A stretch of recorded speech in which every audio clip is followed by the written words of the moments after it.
Uh, Good evening, all. My name is Carver Struve, and I'm a planner with the City of Tucson Department Planning and Development Services Department. And it's just about 5 o'clock, but we're going to hold off for a moment for everybody to get settled in, and then we will go ahead and get started.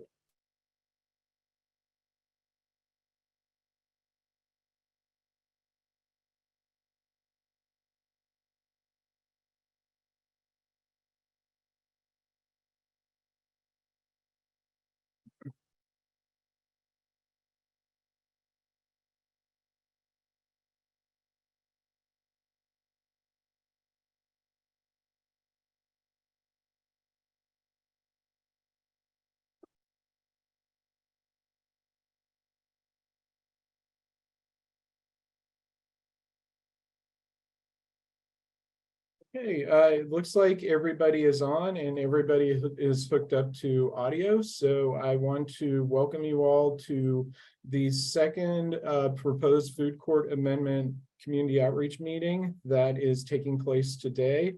We had a meeting this morning as well. So for those of you who may have been there this morning, we are going to be going over the same content, but it may give you an opportunity to ask some additional questions. As we get started here, I wanted to initially go over a couple of items related to how this meeting will operate. And these we're calling the group agreements. These are the expectations for the meeting going forward. This is intended to really give everyone an opportunity to provide feedback, ask questions, and be heard. The first of the group agreements is to please be concise. If you are asking questions, stating a concern, making a comment, the more concise you are, the more that we're able to take that information and integrate it into the proposed code amendment as we move forward. Also, please allow everyone to speak before speaking again, just so we can give everybody the opportunity again to be heard. Be respectful of others and differing viewpoints, and also please stay on topic. So speaking of topic, the purpose of this meeting is to review options for regulations for food truck courts within the city of Tucson. These food truck courts will be, it's a zoning amendment to permit food truck courts, which would be developed by private entities within the city on private property. This is not something that would involve the city of Tucson building food truck courts. I just want to clarify that that's within the scope of this particular code amendment. So this is a zoning amendment to permit those. Also, I wanted to clarify that other items relating to food trucks are not part of this code amendment. So things like peddler's license or business licenses of other forms are not going to be touched by this amendment. This amendment is not to eliminate any potential uses of food trucks that are already permitted. It is to provide an additional avenue or venue for food trucks to be utilized through food truck courts. The purpose of this also is to discuss and share feedback on the proposed code amendment, gain understanding of areas that you feel may need refinement or additional input, and to share next steps in our process. So a little bit of background on how we got here. Mayor and Council authorized PDSD staff to develop standards for the congregation of food trucks on approved sites at their January 11th, 2023 meeting, which got us started on the process of developing the proposed regulations. To do that, we reviewed examples from other cities and communities and held several meetings and developed draft standards to address the issue of the location of food courts. In doing this, we're really looking to balance how to regulate this specific land use, permitting the land use, but also providing for health and safety in how the land use is actually developed. So why are we doing this? Mobile food trucks are traditionally treated as peddlers within the city of Tucson. And as I said earlier, that will continue regardless of what this code amendment looks like. However, we're starting to see changes in the ways that food trucks congregate. It's moving from kind of the traditional parked on the right of way or in a parking lot selling food to coming together as these food truck courts, where oftentimes the trucks will stay for extended periods of time. There will be outdoor seating and different types of uses that may occur. And so we're starting to see that, but the code is not equipped to necessarily deal with how to address those uses. And also, seeing congregation brings up different concerns about health and safety, including electrical, parking, and bathrooms on site. The city does have a strong interest in the community and what food trucks contributed to the community, and want to support small business incubators. But with the code currently as it is structured, we don't have that means to regulate. So we've developed the draft regulations and are seeking feedback today so that we can develop something that works for the community.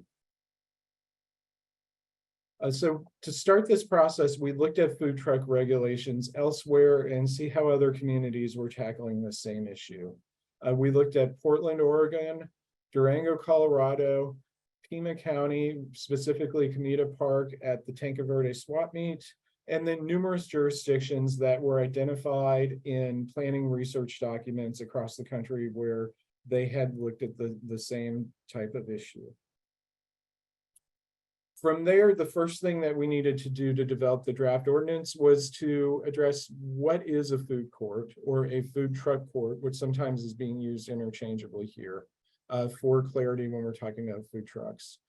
So again, we looked at these other ordinances. We looked at our Unified Development Code or our zoning code to see how other types of food service uses were developed or were defined, and we developed a definition, which is a unified establishment which serves food for consumption on or off premises from multiple eateries or vendors.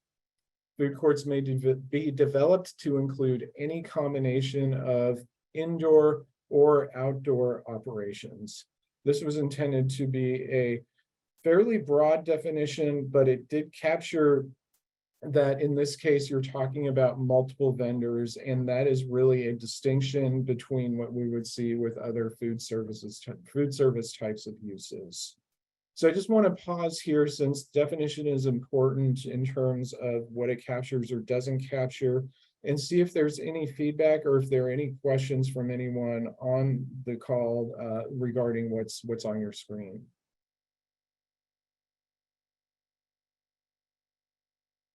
Okay, for those of you who are food truck operators or otherwise within the restaurant business, does this definition seem reasonable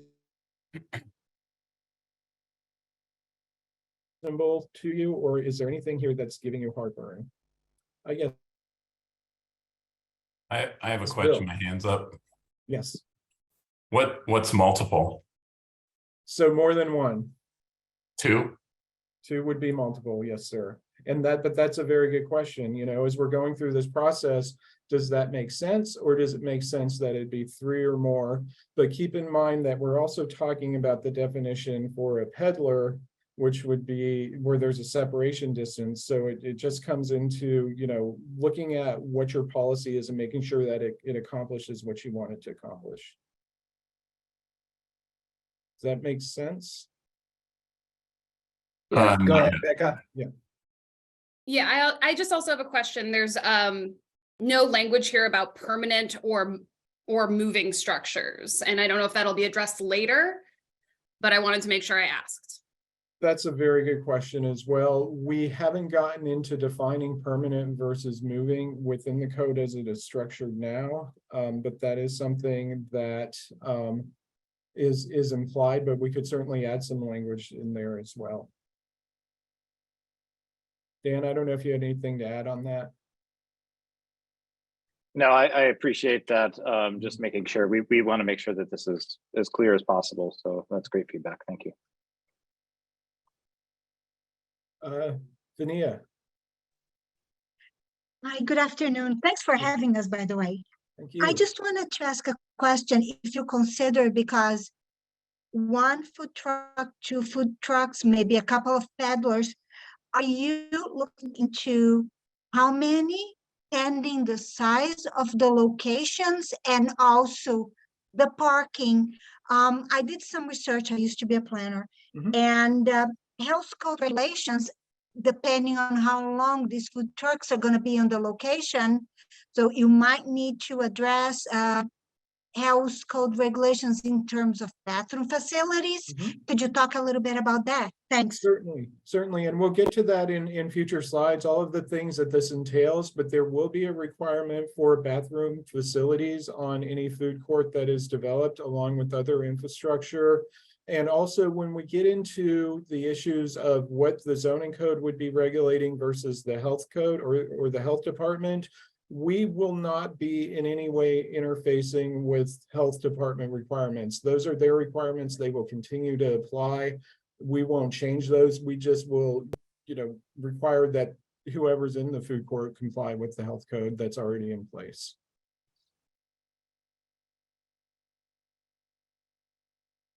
Any other questions on the definition? Okay, moving on. So this is when we get into sort of the meat and potatoes of what this code amendment actually covers.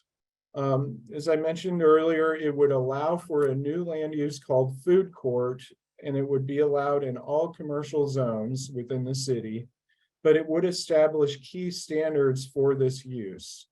First of all, is that outdoor activities are allowed, but loudspeakers or music would be prohibited within 600 feet of residentially zoned property. And that is consistent with patios or outdoor entertainment for bricks and mortar sites. So we're essentially mirroring what's in that other section of the code. We would also allow retail sales, but not to exceed 50% of the number of vendor stalls. And there must be permanent power pedestals and a central grease interceptor installed. Power pedestal similar to the one that's shown in the image on this slide.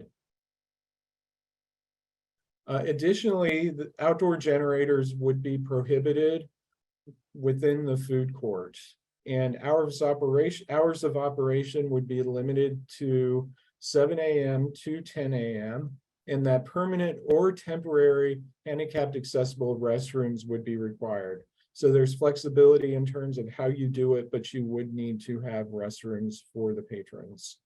Additionally, in terms of parking, we would require one parking space per vendor, as well as one parking space per 100 square feet of designated outdoor seating. And that outdoor seating would be shown on the development plan that is submitted to the city for permitting. Also, a dust-proof surface may be permitted as an exception to standard surfacing requirements that already exist within the code. There'd be flexibility. These may include pavers, concrete, porous asphalt, decomposed granite, gravel treated with polymers, other types of ground cover or chip seal. So we really are looking to give some flexibility to whoever is developing the food court to provide what will work best for their situation. But we're mostly concerned about making sure that it's dust proof and there's not a whole bunch of dust being stirred up either around where food is being prepared and consumed, or if it has an impact on the adjoining property owners. Additional landscaping would not be required if within an existing developed site. So what we mean by that, for example, is if you want to put a food truck court in a unused parking area of a large big box retailer, for instance, then you would not be required to provide additional landscaping. And also, if permanent paving is not provided, then landscaping and stormwater retention and detention standards would not apply. So I know that's a lot of information on these 3 slides, but I wanted to again pause here and see if there are any comments on these things or any areas where anyone wanted me to back up and we could go over and talk about it in a little more detail, what it exactly entails. I guess, Bill. Thanks. Is the dust proof for the parking areas as well, the consumer parking areas? Yes, that is correct. Because again, we would see a lot of dust, if you've got vehicles driving in and out, we would see a lot of dust come up with that otherwise. The other thing is, like the parking at 1 per 100 and the grease Mhm. trap and the power poles, Mhm. all start to outlay a huge expense Mhm. for these very kind of non-expensive ways of establishing businesses. The reason that food trucks exist is because it's hard to have a restaurant in a parking lot and all that stuff. And when people do these projects, they're because they don't have those means to some degree, right? Mhm. But putting in power poles and grease traps and commercial parking lots, it just seems to go against the economy of the scale at which these things operate. And food trucks already have grease trap situations. They already have power and generators. And so I just wonder if there's a way to take another look at those kinds of infrastructure improvements. Certainly, and I want to clarify that food trucks can continue to operate as they already do without that infrastructure. It's just when we get into the congregation of the food trucks, and yes, it certainly will cost significantly more. You're saying a congregation is 2, and so that it doesn't make sense. So, and duly noted, and that's something that we'll look at as well. Thanks. Mhm. See, was there another hand up? Carver, there was a request to go back to the first 2 slides, which I think were the first 2 related to the proposal, I'm assuming. Correct. Okay, so here's the first slide. So this is limiting outdoor activities within residentially zoned areas, allowing retail sales, and the requirement for the power to be installed. And then we get to the next slide, prohibiting generators within the food truck courts, limiting the hours of operation, requiring restrooms, and the minimum parking requirements.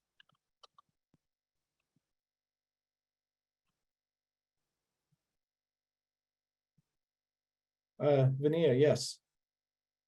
Can you just clarify for me? You have retail sales. Yes. Let me know exactly, because in a way, if you're selling foods or maybe cookies that are packaged, then that goes. So can you clarify? I mean, does retail mean somebody can come in with a little jewelry? How does that work? That's what we're envisioning for this exactly, is non-food items that would probably be, lend themselves to being sold out of a small mobile unit. So maybe jewelry, maybe certain types of arts or crafts, or any items such as that. I mean, it is a little broad, and I think we've kind of done that intentionally, but it would be those types of items that you might see at either a craft fair or a farmer's market or something like that. That's non-food. And another little thing, we're probably going to be, let's say, a little covenant between the property owner and the vendors. But this was a conversation that we had in another town. It was an issue of maintenance, cleaning crews throughout the site. Where we had a couple of farmers markets, and the lack of commitment from the owners into cleaning became a problem. It was a little farmers market, it's small, but if you have 2 food trucks, but if you're going to have a lovely little court, would that be folded into the negotiations, or would that be something just strictly between the vendors and the owner? That would be something between the vendors and the owner relating to the day-to-day operation of the food truck park. The city generally wouldn't get involved in that unless it rose to the level of a code enforcement issue that may have related to, let's say, vermin or something like that. But in terms of the day-to-day operation, that's strictly between those 2 parties. Thank you, Carver. Thank you. Hi, Lisa. Hi, thanks. The gentleman earlier mentioned that each food truck would have its own grease trap. That is not Um, correct. Okay, just to and- clarify. Mhm. There would be a requirement for one for the entire food court. But do food trucks automatically have their own? I thought that's what he was saying. I believe that there is generally one on site, but the concern would be that if it got busy and they needed to dump grease, that there would be a place on site. There would be one on a food truck, but there needed to be one on site so that excess grease could be dumped should the need arise. Okay, I'm sorry, I wasn't being clear. What I meant was that somebody had said Uh-huh. that as it stands right now, all food trucks have its own, each has its own already. And I wondered if that was true. I'm very concerned that one central wouldn't be enough. That's all.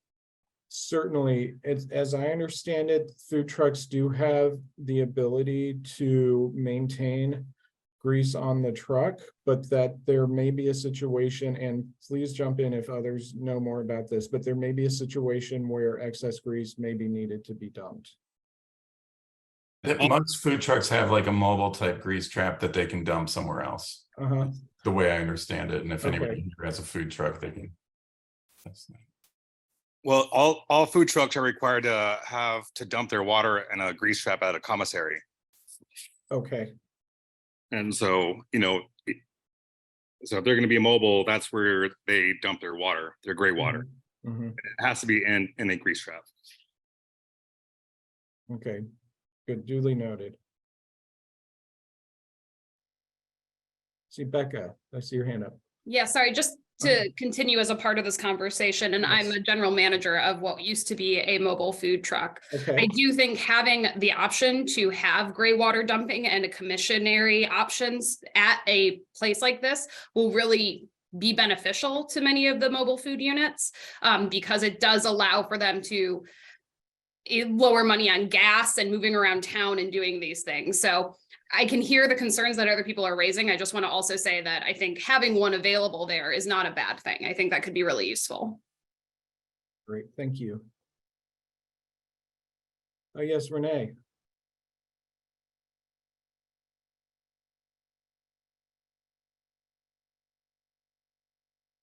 Did you have your hand up, Renee?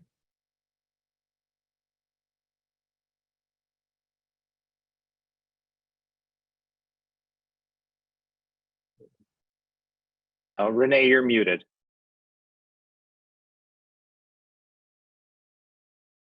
Hi, I'm sorry. I'm having a hard time finding that button. Can you hear me now?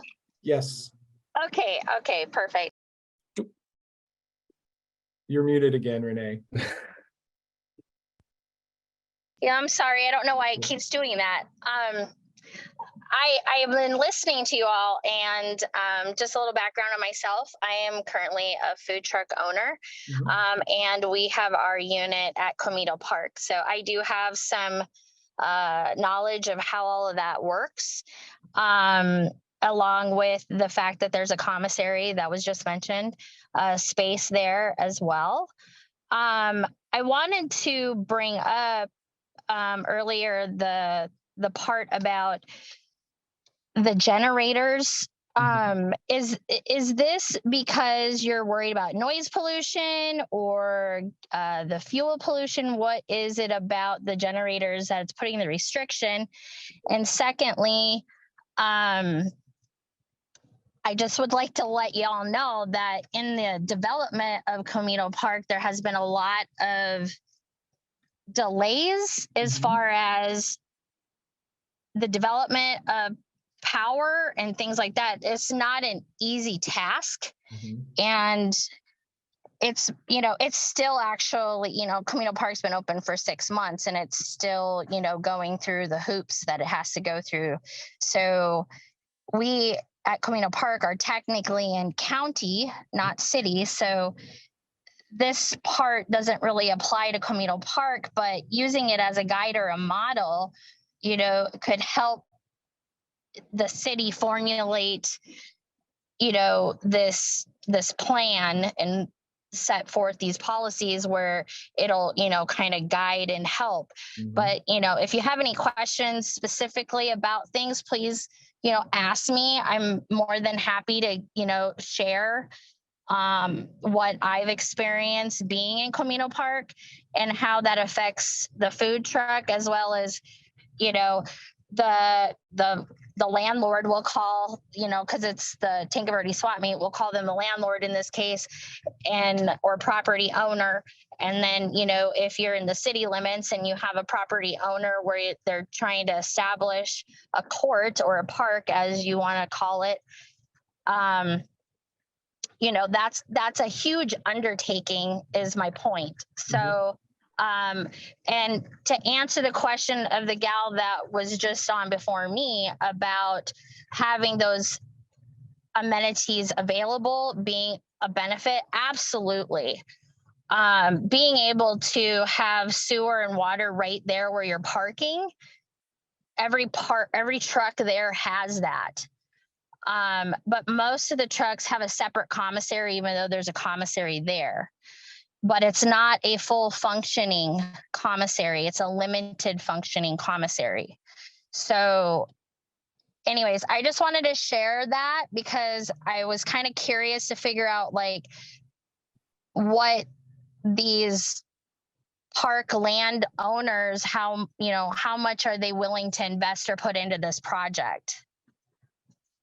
Certainly, thank you for your feedback on all of that. That's extremely helpful. And to get back to your initial question about generators, those are kind of the two concerns, would be the noise pollution and then the fuel pollution. In your experience in Camino Park, was it that you could not operate, you needed to operate the generator because the electric wasn't online? Was that the delay, or did you prefer to use the generator for some reason? Well, both of what you're saying is actually true. Okay. So the park is still under construction, and from what I'm understanding, there's issues with from the TEP side of things, meeting their standards and code to be able to provide enough power to support the number of units that are the spots, for example, or the lots, spaces, whatever you want to call them, being able to support all of those trucks that are there. Now, there are plenty of issues that have come about this. So for us, we chose to not pull off of the grid because of a number of reasons. One, it takes away from the other vendors who are there who don't have another source of power. And the other part of it is that those who don't have the other source of power, such as a generator, there's a lot of power drops, surges, and some of them have lost equipment because of it, or refrigeration is not where it needs to be because it's not getting the proper power source. So technically right now, Camino Park is not full at capacity because of the power issues. And it's been a very big undertaking and very complicated. It has not been a simple thing. And so I feel that by requiring that would be not, it would be bad on everybody's side of things. I think there needs to be some kind of compromise on that, because food trucks need to be able to meet code. And if they can't power their units properly because of that, or having the security of having a generator be able to provide me with the proper power source, a lot. Because, all it takes is, a surge or whatever, and the power goes out. And I don't know the situations of each park that you guys are referring to. I know you're just developing kind of a general policy here, but it may not be a one size fit all situation. And so when you're talking about parks that have food trucks that are running off of a power grid or the city power source that has these stations, that park needs to have enough power being surged to it that's going to support all of these food trucks that have, some of them have multiple refrigerators, you know, they all have different things, and it's a lot of electricity. So the cost for the land owner or the property owner needs to be considered on their end.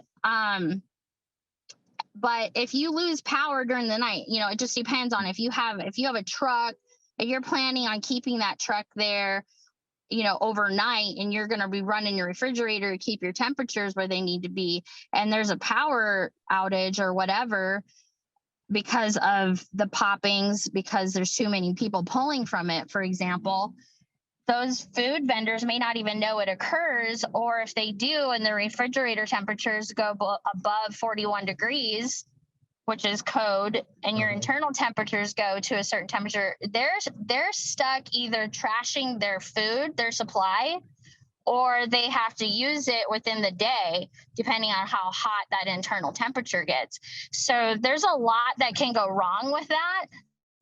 So personally, I feel that there are generators out there. We have one for our unit that's actually a quiet inverter. I get it. Noise pollution is a huge problem because it annoys the heck out of me too when there's a truck that has a loud generator, because it interferes with business too, because customers don't want to come near it because it's too loud, or you can't hear your customers talking because the generator next to you is too loud. But there are generators out there that are very quiet. So that's one workaround. The second workaround could be distance between these trucks. So if you've got trucks that are right on top of each other, then you're probably going to have issues with, you know, fuel pollution. But if you spread them out at a reasonable distance, you can make it work. I guess that's all I got to say about that.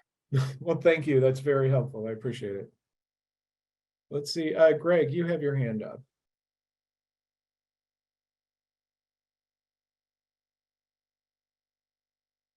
Are you there, Greg? Okay, we'll come back to Greg. Miles, I see you have your hand up as well. Yes. Thank you. I wanted to just address generators in general, because that's kind of a broad topic and it's just a little bit generic on the description. And I think that it's really important that the quiet inverter style generators should be used on all food trucks. One, for noise pollution, and also they are less polluting as far as air quality and emissions, because they provide power on demand as whatever device you're using is drawing upon that.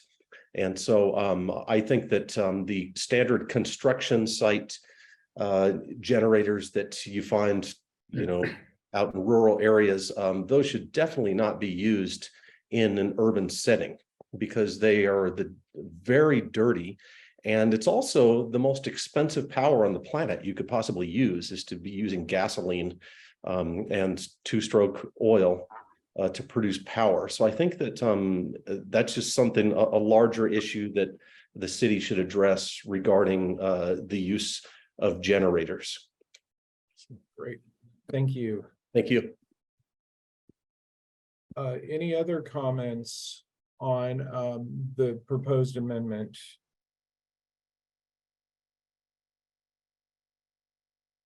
Okay. Then we can move through. We've kind of been in the discussion component here, but I just wanted to ask again if there is any additional feedback that anyone may have on the proposed amendment. If you think of something, you still have the opportunity to provide comments. If somebody can please, maybe Ian, if you could please drop that link in the chat. This is a forum where you can submit comments in writing, either with your name or anonymously. we'll be taking comments for almost the next month while we continue to process this. So please just, if anything comes up, drop it in. Really, the purpose of this entire meeting is to get as much feedback as we can so that we can develop the best result for the city. So, you know, I know it's a lot to digest and sometimes things may hit you at another time. So please encourage you to provide those comments to us. Yes, Greg, did you have an additional comment? You're still muted, Greg. How about now? Yes, perfect. Thank you. Okay. So I have two questions. Mine are more about live music entertainment. Will those align with the exact same hours as daylight hours? It's the code is structured now, though they would be able to occur until 10 p.m. Is that correct, Dan, or is there something else? Yeah, so that's Yeah, how so we- it's the same as the regulations that we have for patios for just kind of brick and mortar restaurants, but it would align with the hours of operation that that we have set. Perfect. And then alcohol sales as far as food trucks, would that be allowed? Would it not be allowed? So those would be regulated by the state according to state regulations. So whatever is allowed or not allowed per the state would be permitted or not permitted for the food truck court. Perfect. Thank you. Thank you. Any other questions? Yes, Vania. Just a couple of comments. Sure. Still have a little bit of work to do. I love conversation about really the generators. And I believe that ends up a situation of pending the size of the location, figuring it out. It'll give us an opportunity to look at, okay, this is a gas station. Based on their power, they can pull 2, 3 food trucks. This is a real food court. Now, a food court in the parking lot of a shopping mall, strip mall, is quite different because they already have the electrical grid in there. So based on what I have heard is that opportunity of looking at all of different types of situations. One is whether it is on a property that already provides the electricity grid necessary to power, let's say, 10 food trucks.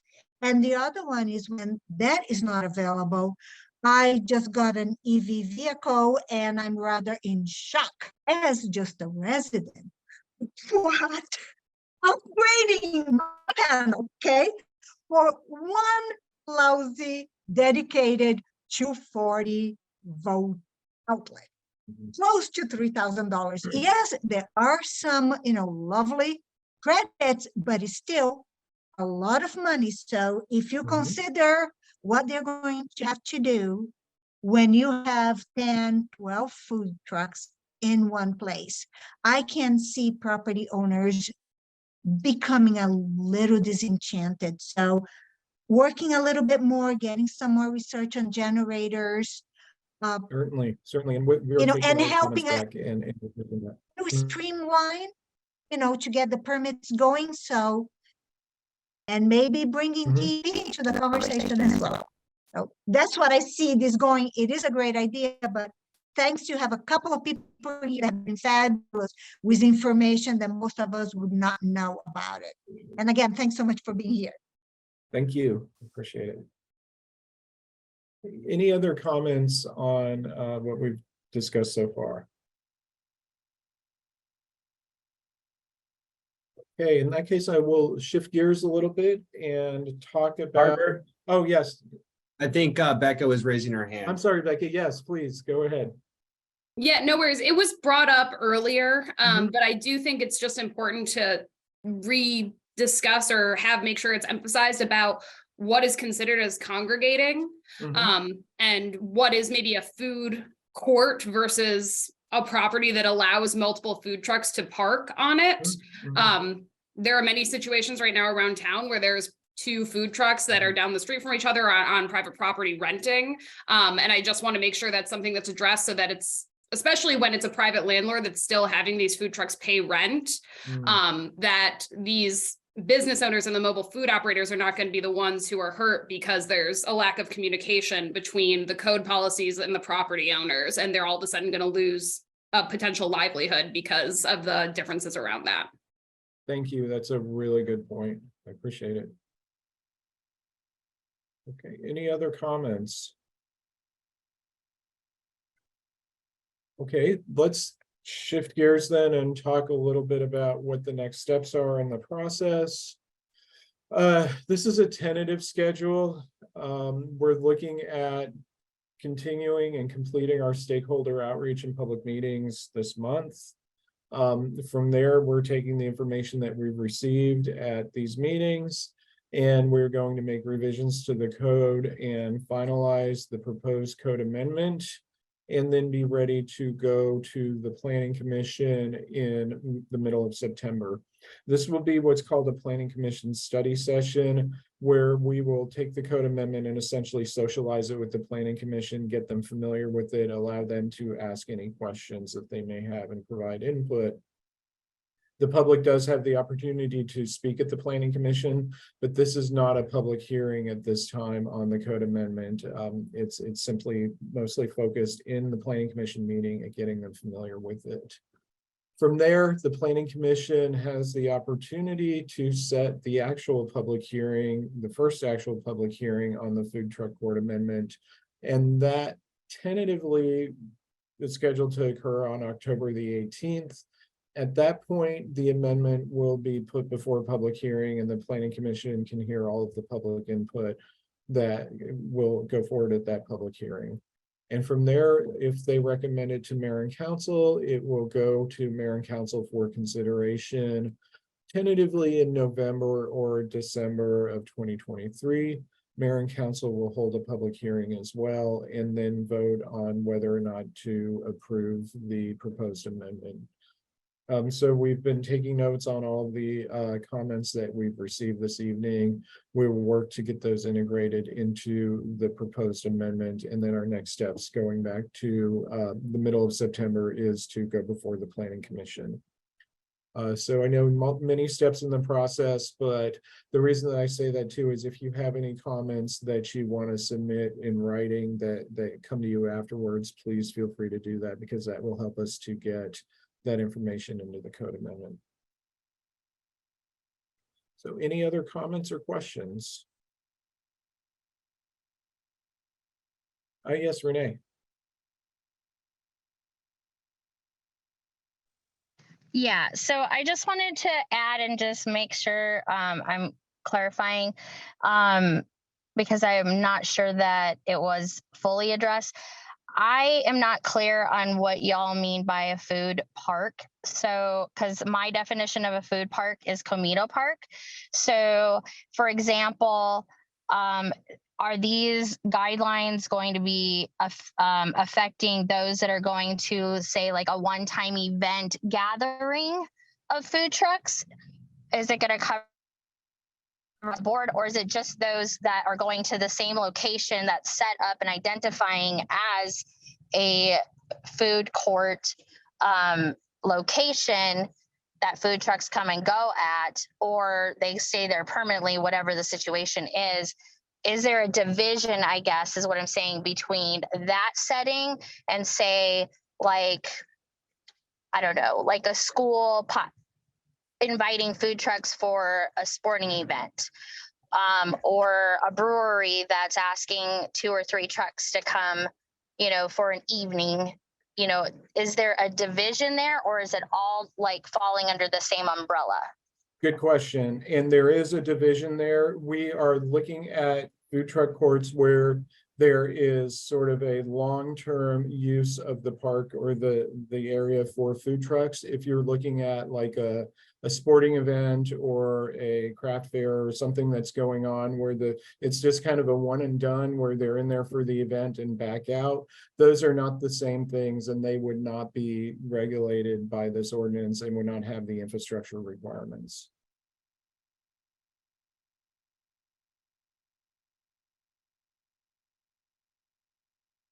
Okay. Are there any other questions? Yes, Bill. Yeah, I'm sorry, I keep talking. I have it's maybe goes back to mayor and council. And you've been directed to look into this because they've seen an issue in it, that they're receiving complaints about it. That developers want to do them, but are having a hard time. Like, and I'm gonna have a follow-up question when you Sure. answer that. The impetus to be direct was the pit that had opened at, I guess it's 22nd and Pantano, and that had opened as a food truck park, but the ordinance did not, there was not an ordinance that existed to allow that use. So it's really to create a system where these types of uses can open and be in compliance with the Unified Development Code. Okay, that's great. And I guess I would just note that it maybe doesn't happen a lot, you know, like these types of developments. And, you know, if you change a code, maybe it will, maybe it won't, but the code is permanent and it has a great impact. And so I would just try to be as flexible as possible. I hear you. Yes, thank you. Appreciate that. Okay, Lisa, did you have a comment or a question? I do. Really quickly, will Yeah. the recording of this be available to the public? It should be. Ian, will this be posted to the website? I don't recall exactly how we're going to structure that. Correct. I think it's our understanding we're recording these. We'll edit just to be kind of within the compliance of the presentation and the Q&A, and then they'll be posted to the city's website. And that would be under Planning and Development Services on the website. Thank you. Thank you. Hi, Greg. Yes.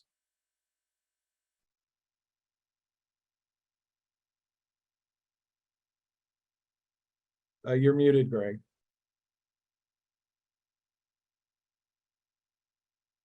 What kind of zoning would be needed for the food court? So these would be permitted in any of the commercial zones that currently exist. So it wouldn't be in a residential or office or anything like that. Yes. Gotcha. So C1 or better. Correct. Got it. Great. Any other questions? All right. So thank you all very much for your time. I really appreciate it. And I really appreciate what you've shared with us this evening. This is extremely helpful. So I thank you and have a great evening. Thanks, everyone. Appreciate it. Have a great night. Thank you.